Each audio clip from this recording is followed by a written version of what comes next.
The Arizona sun was relentless, a fiery eye in a cloudless sky.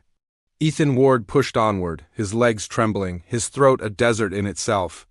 The wind whipped sand into his face, and his water bottle had been empty for what felt like an eternity.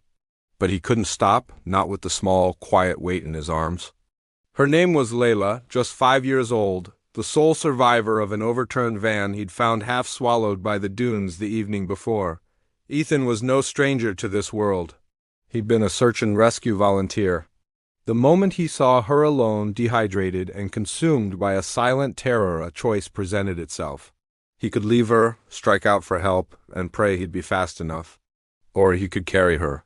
Carry her across 200 miles of the most unforgiving terrain imaginable. For Ethan, there was no choice at all. He lifted her into his arms without a second thought. The first day was a blur of heat and silence. Layla's lips were cracked, her small eyes vacant with exhaustion. Ethan had one granola bar left. He broke it in two, giving her the larger piece, and whispered that she was safe now.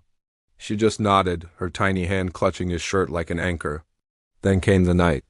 The desert's heat vanished as if stolen, replaced by a biting, unnatural cold. He wrapped Layla in the tattered blanket from the van and held her close, using his own body heat to shield her while he shivered uncontrollably in the darkness. Sleep was a luxury he couldn't afford. By the third day, his mind began to play tricks on him. Mirages of shimmering water danced on the horizon. He heard voices on the wind calling his name, saw shadows moving in his periphery that vanished when he blinked. The desert was trying to break him. At one point, his knees gave out, and he collapsed, his face hitting the coarse sand. He felt a small, gentle touch on his cheek. Layla leaned in, her voice a fragile whisper. "Don't sleep. Please!" That tiny plea was a lifeline, pulling him back from the edge. He staggered to his feet, lifted her again, and with every muscle screaming in protest, he kept moving forward. Day 5 brought a new monster. A colossal sandstorm boiled up from the horizon, a swirling dark wall of fury. There was nowhere to run, nowhere to hide. Ethan ripped a piece from his shirt and used it to tie Layla securely to his chest. He turned his back to the wind, hunched over, and made his body her shield. Sand tore at his exposed skin like 1,000 tiny knives. The wind howled, trying to rip them apart. He could taste blood in his mouth, but he held her tighter, protecting her from the storm's wrath. When the chaos finally subsided, he was trembling, every inch of him bruised and raw. Layla's voice, muffled against his chest, asked a question that hung heavy in the air. "Are we going to die?" Ethan managed to smile, though his throat was too dry to properly form the words. He rasped, "Not today." "Not while I'm still breathing. By the 7th day, walking was a distant memory." He was dragging himself, one agonizing inch at a time, through the blistering sand. His vision tunneled, fading in and out of focus. He was running on fumes, on a promise he'd made to a little girl, and then, through the haze, he saw it.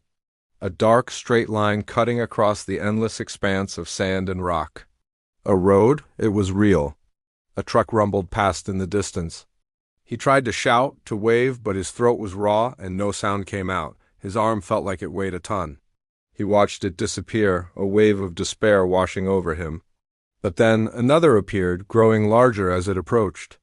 He summoned the very last reserve of strength he possessed, a final, desperate act of will. He lifted Layla up as high as he could and whispered into her ear, "Scream." Her small, piercing cry cut through the desert silence. The truck's tires screeched as it slammed to a halt. The driver's door flew open, and a figure ran towards them, shouting, calling for help, telling him it was over, that he was safe. And with those words, Ethan's fight was done. He collapsed onto the ground, the weight of the world lifting from his shoulders, and for the first time in 7 days, he allowed himself to close his eyes. Ethan survived. Layla survived. Weeks later, after the hospital stays and the recovery, reporters flocked to him. They all asked the same question. Why? Why would he risk everything, his own life, for a child he didn't even know? Ethan looked over at Layla, who was sitting beside him, her small hand wrapped securely around his. He smiled and gave the only answer that mattered. Because no child should have to cross a desert alone. For the world, he was a hero. But for Layla, he was something more. He was the man who walked through hell itself, just to bring her back into the light. This story is a powerful reminder that in the face of impossible odds, the human spirit, driven by compassion, can achieve the unthinkable. Thank you for watching. If you are moved by Ethan's story, please like, share, and subscribe for more incredible tales of human courage.